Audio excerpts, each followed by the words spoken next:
Thank you very much for inviting me here. This conference is awesome, and I'm very happy to give this talk in this very nice palindrome date. Nice.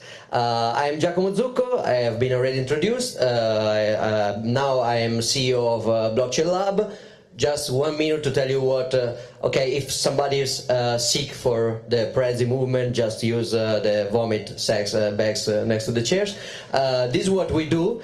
Basically, we take money from the financial incumbents, banks, insurance, and other kind of people. We use this money to fund and help development over Bitcoin. A few years ago, when we started, we were saying blockchain in order to have a better marketing, but now we are more honest about that.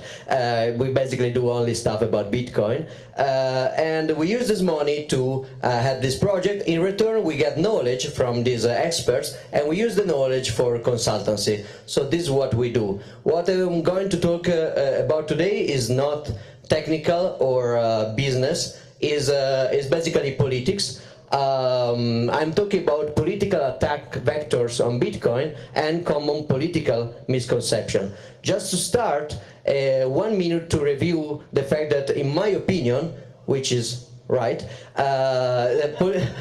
Bitcoin is not merely a technical event, but is mainly a political event.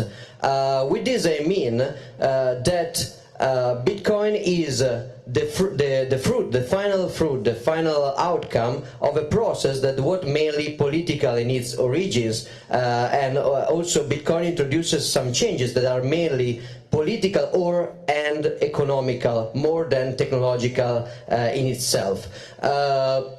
Of course, I don't have to explain to you here, I mean, this conference is organized by Institute of Crypto Anarchy, the roots of all the work that led to Bitcoin finally, so the Crypto Anarchy Manifesto and Team A and everything, the cypherpunk culture, mixed up with some other political culture like libertarianism, gold bugs, Austrian economics, free banking. So there is a huge mixture of political, even Milton Friedman. Usually I play the video, but I'm sure that you were all on Tom Wei's presentation, so you have already seen the video. The sentence is awesome. Milton Friedman predicting basically Bitcoin. I think that the internet is going to be one of the major forces for reducing the role of government. The one thing that's missing, but that will soon be developed, is a reliable e-cash, a method whereby on the internet you can transfer funds from A to B without A knowing B or B knowing A. Yeah, it's possible. And also in the Genesis block we have politics. We have an explicit reference from Satoshi Nakamoto to an economical political event, a bank bailout just after the global financial crisis caused by monetary policies and stuff like that. So it's undisputable that Bitcoin origins are political. Also the specific technological piece missing in the puzzle that Bitcoin added to the previous set of technology is not really technological or cryptographical, mathematical. It's mostly game theory and, in a way, politics. We started with, P2P distributed databases and open source technology. Already eCash added digital signature, so this Bitcoin didn't invent digital signature. Bitcoin didn't invent proof of work, neither transferable proof of work, already present in the B-money concept in '98 by Wei Dai. So what Bitcoin introduced was a way to take the chronology of the transaction, put it inside the proof of work, and in this way to create an economical and political incentives to have one single consistent and immutable chronology of all the alteration of the database. So it's basically an economical political innovation. This is just the introduction to say that somebody may think that the origins are political, but the implication are mostly renormalized to just business and technical implication. I mean, many internet innovation were highly ideological at first, but now they are just used to do normal business, and they've lost much of their political charge. I do think that Bitcoin will not intrinsically lose much of its political potential, because many of the things that can be brought up by this technology are intrinsically game changers from a political point of view. They cannot be anything else. Renormalization of this technology under political status quo is technically very unlikely, because I mean, you all know that a centralized blockchain or a private blockchain, permissioned blockchain, these things, that doesn't make any sense. So of course, here I use Trezor, but if I give this talk in Paris, I will use a ledger here. So or in Switzerland, I will use a digital bit. I'm joking. I'm talking now about political attack vectors: technical sabotage, political ban, political normalization, and politicized hijacking. The first one is something that I will not discuss at length, because you all know about that. Many of these political scenarios, political attack scenarios, were discussed yesterday during the Fox of Crypto Wars talk. So the government want to stop this technology. So the government, or the governments, or the central banks, or the commercial banks controlled by the government, or the tax agencies, or the SEC, or whatever, they try to stop the technology, hacking it, violating it, putting backdoor into it. This is not really easy to do in Bitcoin. This has been done at length with internet itself. Internet is not very secure from political actor attacks. You think about centralization of DNS, centralization of ISP. Internet is quite vulnerable to that. You can shut down websites in Catalonia. You can basically shut down all internet in North Korea. So you can do stuff there. With Bitcoin, people is starting more wary than people was during the first internet development. So people here is more thinking adversarially. So I think that the eventuality of a technical attack on Bitcoin as is not really, I mean, it's something probably comparable or less dangerous than what already happened with the internet, which is still a pretty game-changing, even if compromised in many ways. Internet is pretty much a game-changing technology from a social and political point of view. So let's move to the second kind of political attack. I don't hack it, I just ban it. Governments will start to coordinate to ban Bitcoin. This is, first of all, this is an image of a prohibition of alcohol, and used here to represent the fact that even if you ban alcohol in all the United States, the price of alcohol goes up. Yesterday in the Fox of Crypto War talk, smugglers said that is likely the opposite, but I think still that when you prohibit, usually the price goes up of the good. Anyway, this is difficult to do because many different governments have to coordinate, and because many governments already committed to some kind of legitimization of Bitcoin. For example, US Marshals sold Bitcoin from Silk Road and whatever to people. They didn't sell drugs, just Bitcoin. In common law, it's not super easy to revert these. Possible, because they can do what they want, but not super easy. My point is that if you ban Bitcoin, like you ban drugs, like you can ban alcohol, you don't really destroy it. Probably you destroy my company, you destroy the exchanges, research, startups, the interfaces, but not the technology itself, which is anyway have been born just for that, just to be resistant to that. If it's not possible for it to resist, it's pointless. All the technical complexity of Bitcoin is just to avoid this scenario. There is another scenario in which that I call political renormalization, in which I don't hack Bitcoin, I don't ban Bitcoin, but I try to renormalize Bitcoin. I try to get people to stop using the disruptive, politically disruptive feature, and I slowly let them think that this is actually the opposite of the other scenario. Bitcoin is so legal that you don't need censorship resistance anymore. I mean, everybody can operate in a clear light of the day, so why not blacklist addresses? Why not centralize mining a little bit? I mean, you don't need full nodes, you don't need to go over Tor, just use optical fiber, everything is normal. So finally, you can use Bitcoin, except that nothing politically disruptive in Bitcoin is still surviving anymore. This is not a strategy that, this strategy does exist. People is trying to push for that. There are startup CEOs that are pushing for a KYC on Bitcoin, or maybe even from a, Bitcoin is disruptive mainly from 2 points of view. Censorship resistance, I can spend my money wherever I want.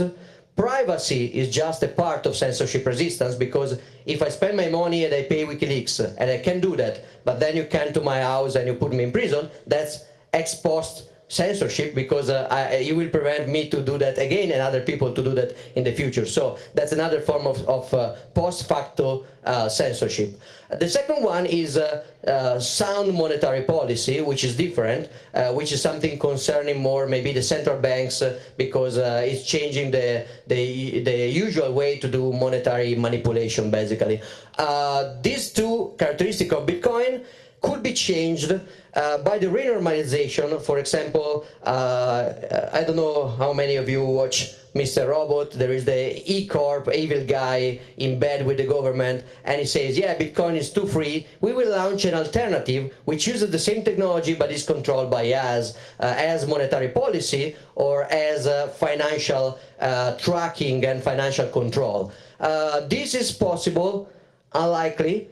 I mean, you can do that in two different ways. One way is the permissioned blockchain bullshit. Permissioned blockchain nonsense, and that's a way. I tell people that this is a new technology. It's not.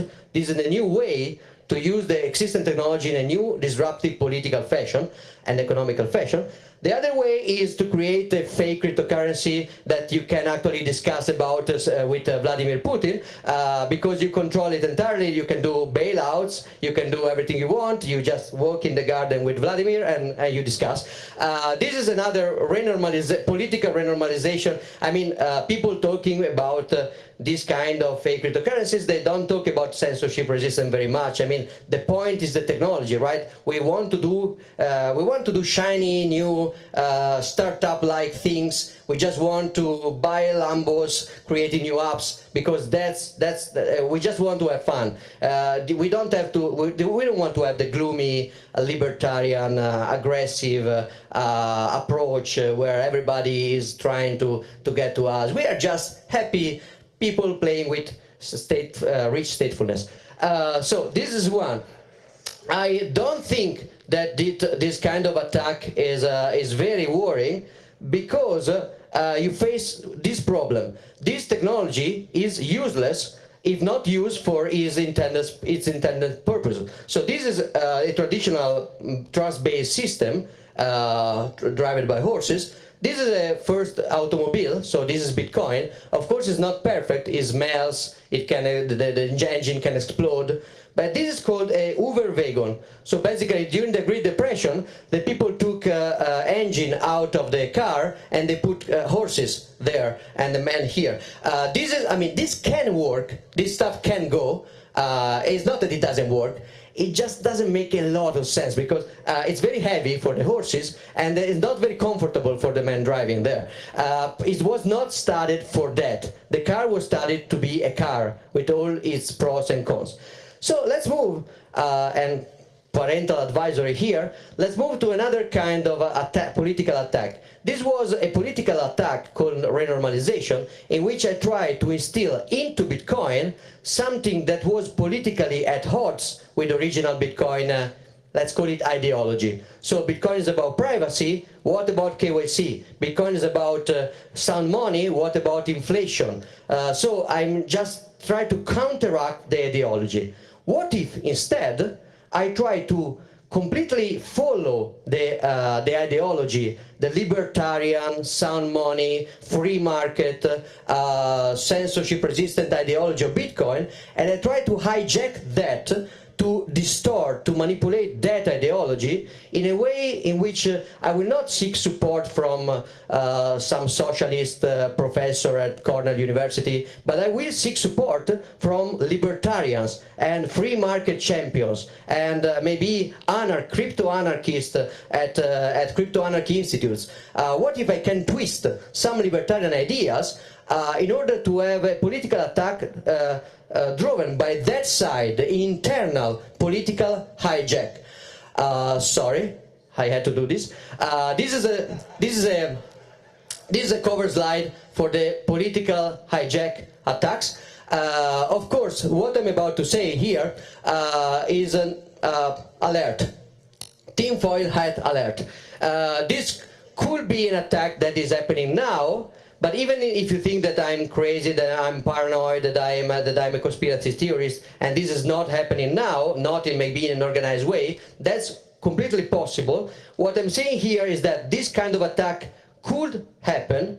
It could happen completely driven by the outside, or it could grow internally, organically, or it could start internally and be somehow triggered or amplified or used or leveraged by external entities. So even if you think that this is not happening now, and everything I'm saying now is not anywhere related with a coordinated attack, let's just imagine that this is a possible political attack surface that could be more dangerous actually than the other one, because the distance between Bitcoin and statist centralist policies is so clear that this technology is not going anywhere with the normalization, while this attack is more subtle.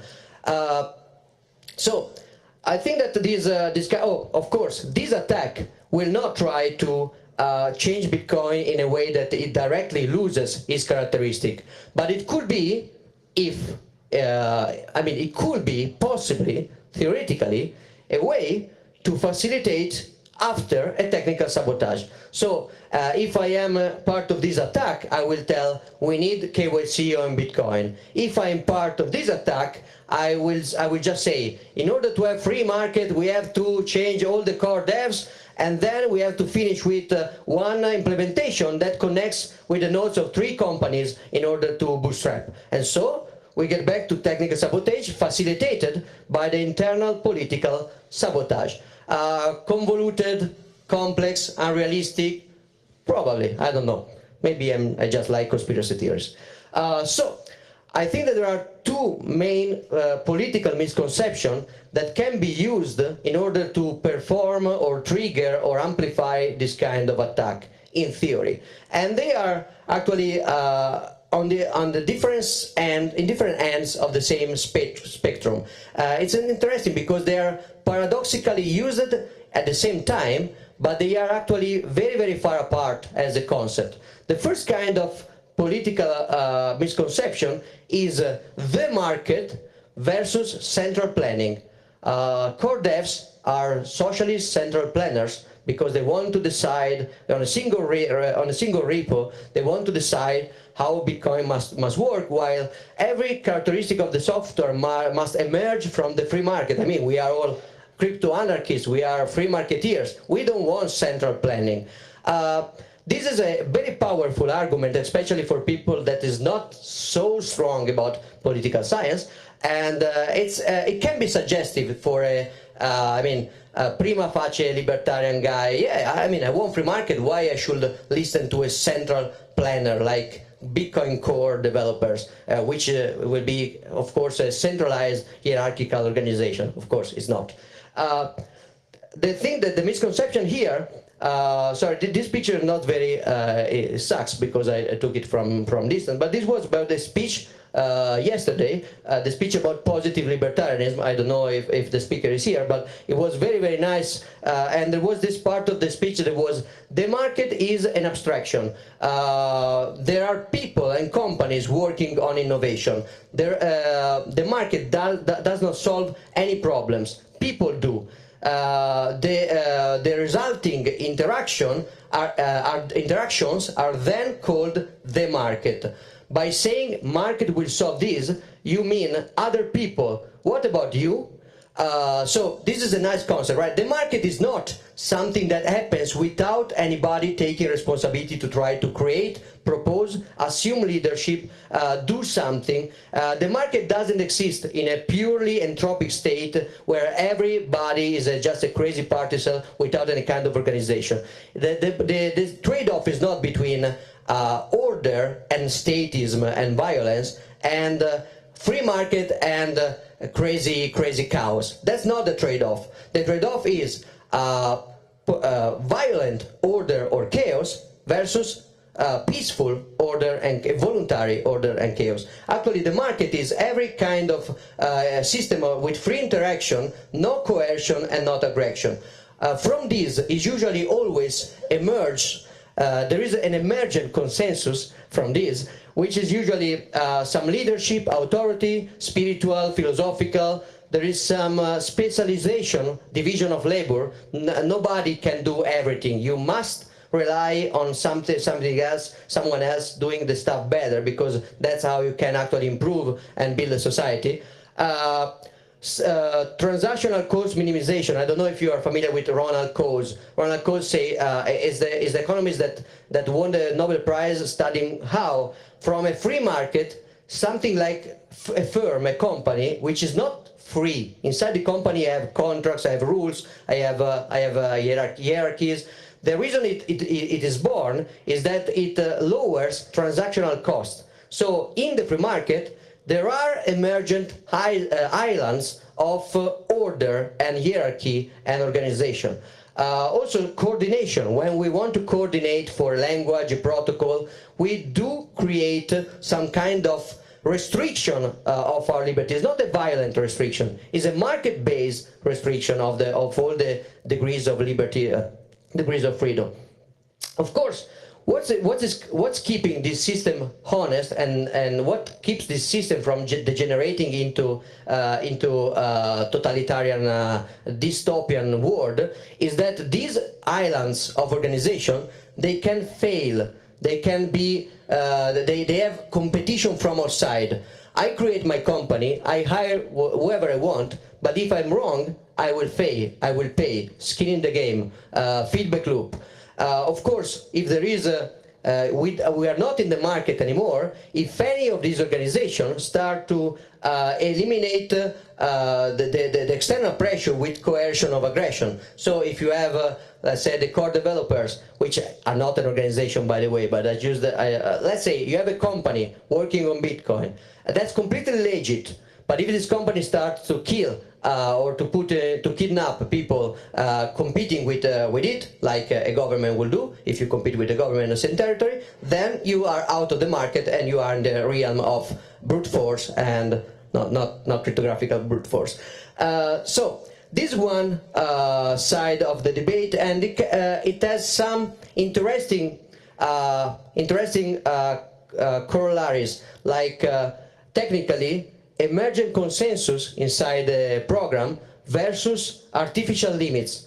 So you know the argument here is no, 1 megabyte is an artificial limit. Let's just the market decide.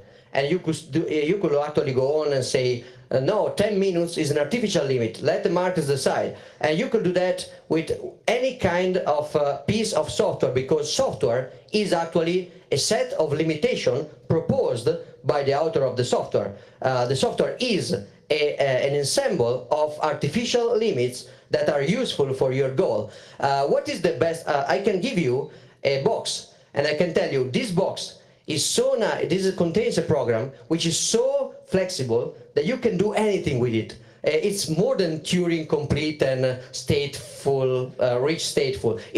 Actually, you can do Facebook, you can do Google, you can do any program, because it's an empty hard disk, and you can actually do whatever you want, because you just change the single clusters and you can do everything. But actually it's more useful when I provide you with limitation. If they are not enforced on you, if I propose the limitation to you and you choose to run that software, then it's actually not an artificial limit. It's how software works.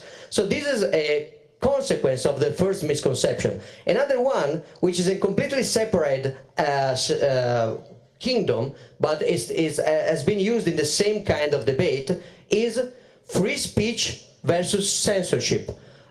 If I am a publisher of a newspaper and you come into my office and you pretend to use my journal, my newspaper in order to publish something that I don't believe in, which is against my editorial line or against my beliefs or against reality, I do have to host your article, otherwise I'm censoring you. Of course, this is a very serious manipulation of the word censorship. This is completely different from what usually we mean when we speak about free speech and censorship.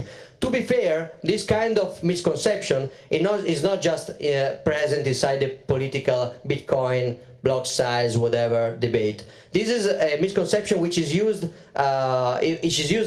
a very broad way in universities, in television. There is a lot of misconception between a situation where I prevent you from speak with your resources and your strategies and your journal and your forum or your Reddit subreddit, or the fact that I just decide to moderate my single channel communication in whatever way I want, because this is a private initiative and there is competition here. Somebody else can come out with another subreddit and maybe it will be so wonderful that everybody will leave our Bitcoin and everybody will go on our BTC, right? That's what happened when you have bad moderation policy and you have an alternative, or not, if it's not better.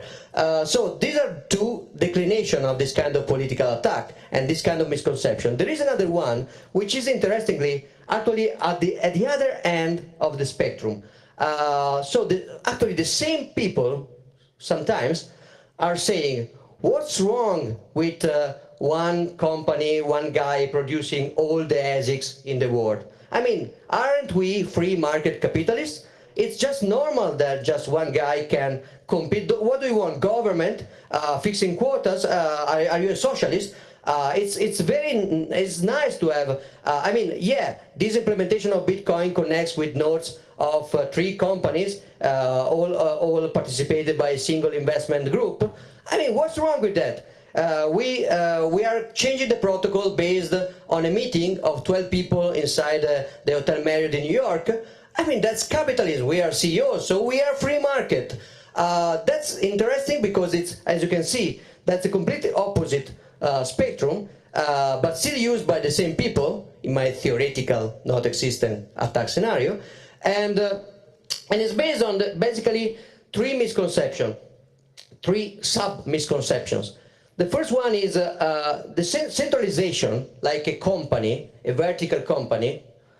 Okay, the centralization is legit, is not against free market. Having a market monopoly of ASICs, of everything, is completely legit from a libertarian, crypto-anarchist, anarcho-capitalist, whatever point of view.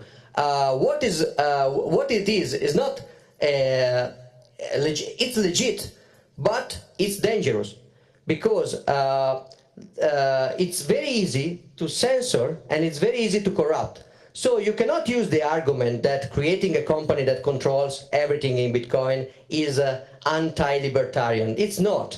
But you can use the argument that it doesn't work, because it happened with eCash, with eGold, with Linden dollars, with PayPal when they tried to create their currency. Without decentralization, you are completely legit. You can be a free market capitalist, but it doesn't work, because if you're trying to change the status quo too much, you will be censored, or you will be paid off, you will be corrupt, you will be both.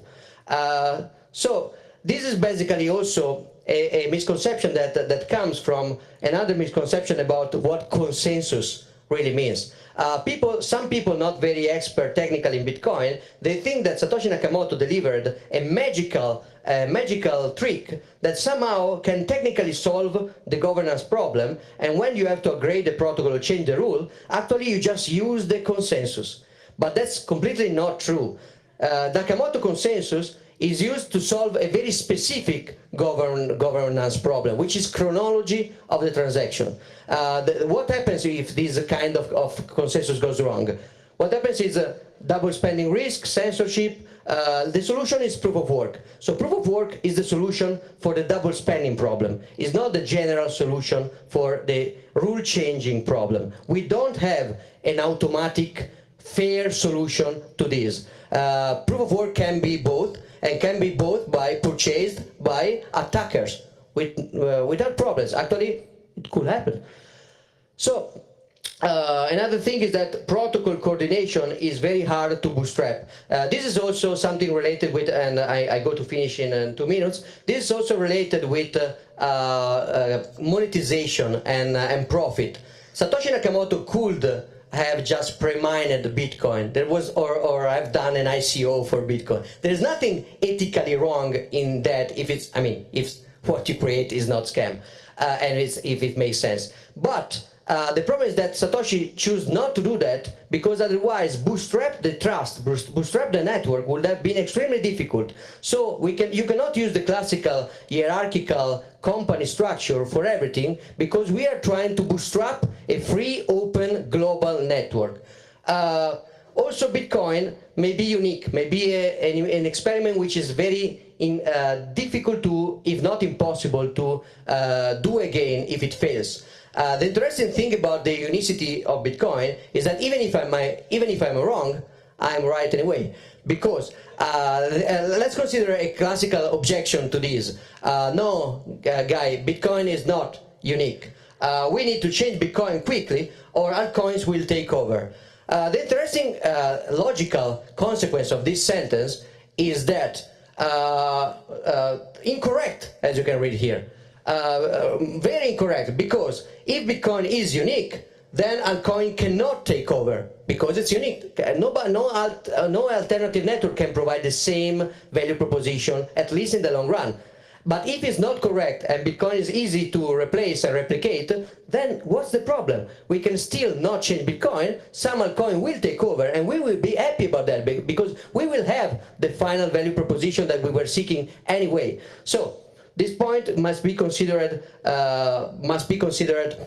anyway in the direction of conservation and protection of Bitcoin. This is the last slide, just to tell that these two misconceptions, I will not analyze this slide in depth, but I just want to try to give you the suggestion about it. There are two different layers. One layer is infrastructure, networks, protocols like languages, money, internet. In these layers, you even if you are a free market anarchist, in this layer, the layer of products, service, or firms or company, you want disruption, change, rapid change, evolution. You want competition, choice, multiplicity. You want also centralization and profit. They are completely okay. And in this different layer, the layer which is underneath, actually it's a degree, of course. You can have the classical example, you have Candy Crush, the Facebook game, then you have Facebook, then you have the web, then you have the HTTP, then TCP/IP. Bitcoin is down here, is a protocol, an open infrastructure protocol, it's not a product. And when you have an open infrastructure protocol, for various reasons, you don't want change, disruption, continuous evolution. You want stability, reliability, resilience. You want cooperation and convergence instead of competition and multiplicity.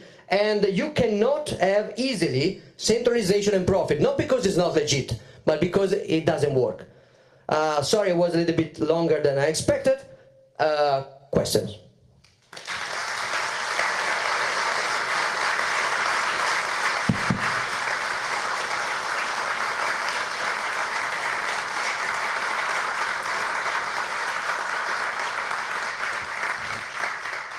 So thank you, Giacomo, for this insightful speech. I really like its Italian speed. So what is your question? It cannot be show me the nude again. I will not. Any questions? Yeah, there are.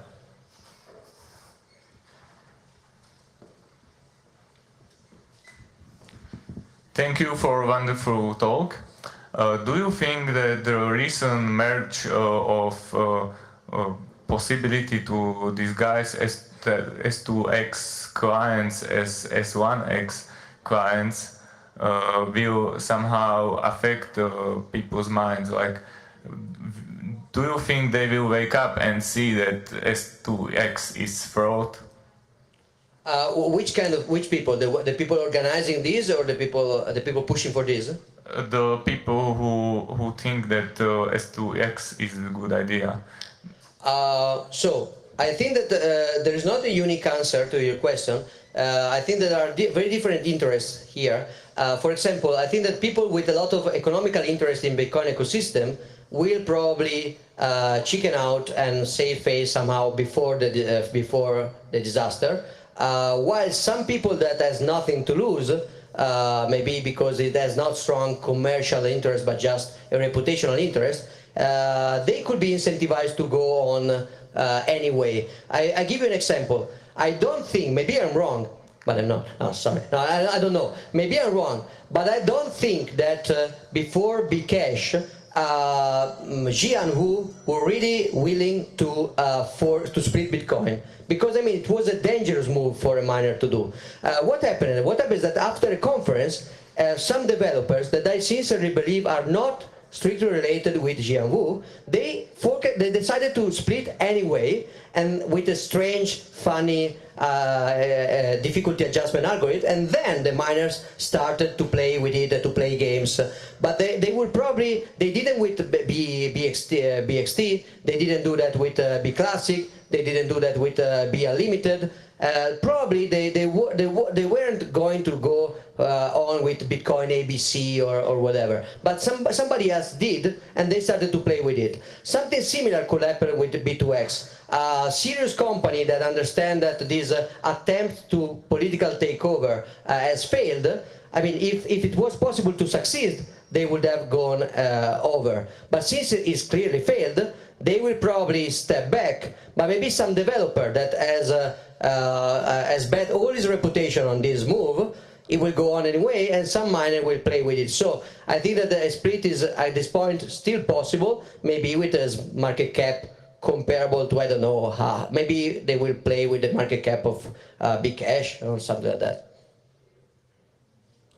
Okay, thanks Giacomo for the call, for the talk. It was a very good one.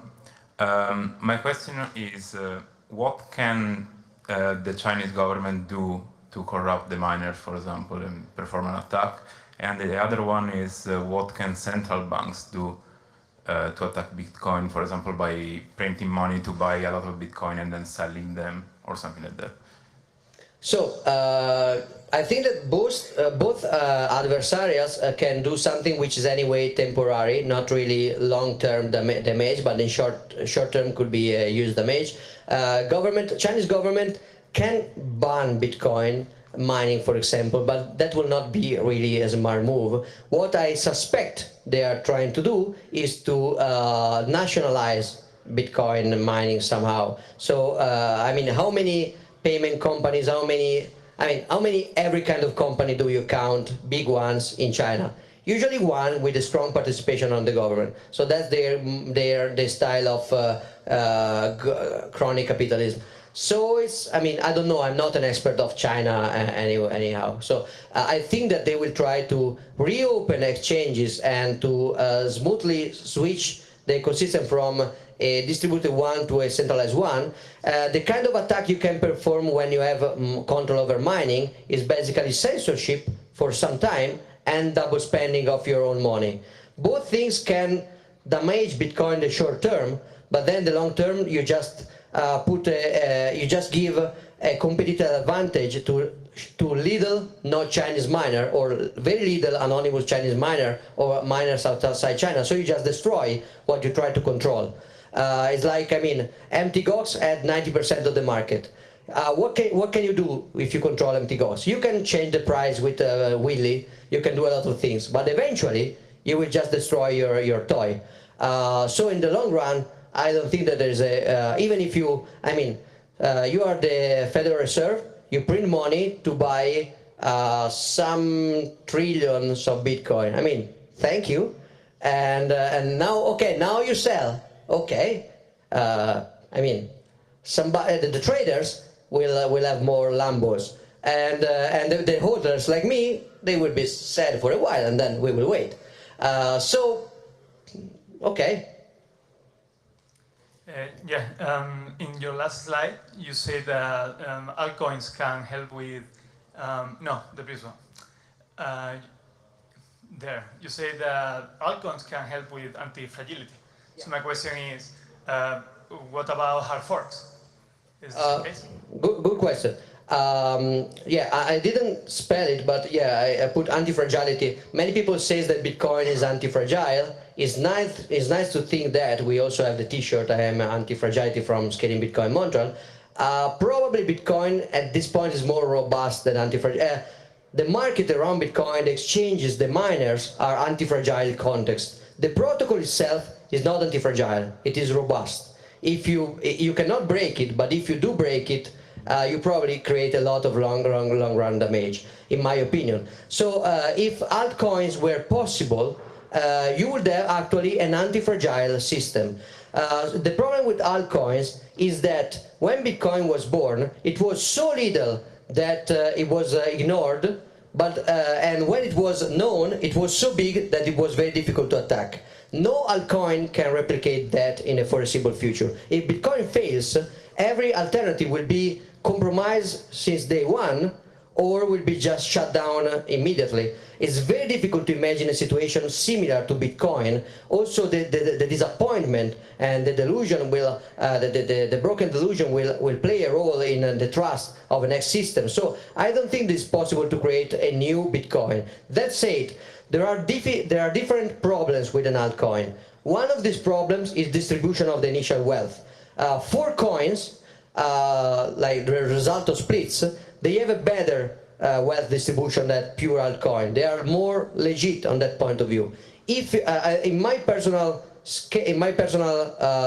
rankings, I would say that the most scammy thing that you can do is a new altcoin with a new token to bootstrap economically, a new proof of work to bootstrap technically, a new code base to bootstrap, I mean, computer science wise, and that's actually you're just destroying all the network effects of Bitcoin and the new capitalization, of course. While if you do, for example, merge mining, you, like Namecoin did, you are saving one network effect. If you are doing a split, you are saving at least one other network effect. Of course, the best way to split the value will be two-way packet sidechains, where you can opt-in, switch between different Bitcoin implementation, conserving the market cap, the market depth, the price, with minor arbitrage, of course. While the fork is like a diverging price. I mean, it's a very complicated question, so the answer should take a lot of time. But I think that a honest fork coin is better than an altcoin, unless it's used as a phishing attack, so you promote it as Bitcoin in order to create confusion and to steal other kind of network effects. So we have the time for last question. Hi, maybe this is a bit of a follow-up for the previous question. Do you think there's a possibility of a market-based attack on Bitcoin where, you know, the bad actors don't interact with the Bitcoin system, they just manipulate the prices through like the futures markets? And, you know, maybe if Bitcoin cost $400 today and Bcash cost $4,000 today, people would have different opinions about, you know, which fork is the right one. You can manipulate the market. You can always, in every kind of market, but it's not. You cannot do that indefinitely, forever, and to infinite. You can do that usually following trend, or you can do that against trend, but burning a lot of money in doing that. So if governments could manipulate everything always, they will just avoid when they create a subprime housing mortgage bubble, they will try to prevent the burst, but they can't. They can just pump, but when the bubble bursts, they cannot do anything. With interest rates, they manipulate interest rates, then interest rates explode, or inflation. They play with inflation, but when inflation explodes, they cannot stop it in Zimbabwe, they cannot stop it in Weimar Republic, they cannot stop it anywhere else. So, of course, they can manipulate short-term and up to a limit Bitcoin price in order to take it down or to pump it up. But if they are against the real trend, the cost of doing that will diverge over time. And even if they can print money, they cannot do that without consequences. Otherwise, we would have the receipt for happiness for everybody. Okay, one more question, mine. How do you see the SegWit 2x attack will play out? According to how do you see the situation? Yeah, I partially answered. I don't know. I really don't know. I think that the most probable scenario is a scenario in which major responsible player with strong economic interest will find a way to save face, like they did with UASF. Yeah, they saved face just merging BIP91. They will, in order to not suffer the UASF, they will try something like that. They will try. I don't think that is in the interest of digital currency group to actually move the business over an altcoin. So they will probably withdraw partially, ambiguously, delaying, while some people like the developers, like Garzik or whatever, I don't see for them strong incentives to back off right now. They will probably go and to create their altcoins, because I mean that's what other people did in the past. Okay, thank you, Giacomo.